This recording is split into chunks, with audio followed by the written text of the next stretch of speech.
கற்று அதன்படி நிற்க வேண்டும். அந்த செவியறிவு கொண்டு திகழ வேண்டும்.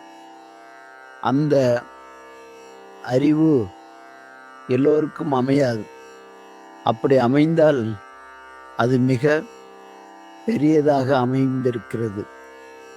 அதனால்தான் கல்வி கல்லாமை என்று 2 நிலையில பார்க்கின்ற போது கல்லார் நெஞ்சில் நில்லா ஈசன் என்று ஞானசம்பந்த பெருமானும் காட்டுகின்றார். ஆனால் கல்வி மிகப்பெரிய உயரிய செல்வம். அந்த செல்வத்தை பெறுவது, அந்த செல்வத்தை பெற்று பிறருக்கு கொடுக்க வேண்டும். அது நல்ல வகையில் கொடுக்க வேண்டும், விற்பனையாக இருக்கக்கூடாது.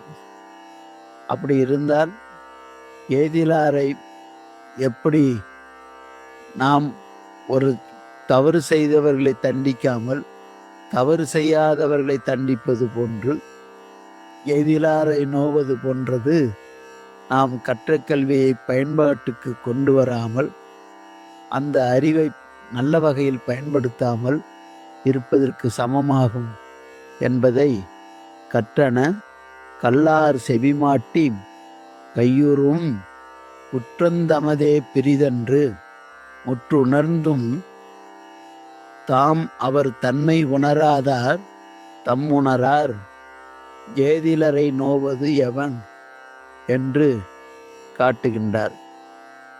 நீதிநெறி விளக்கத்திலே ஆதின முனிபுங்கவர் குமரகுருபரர்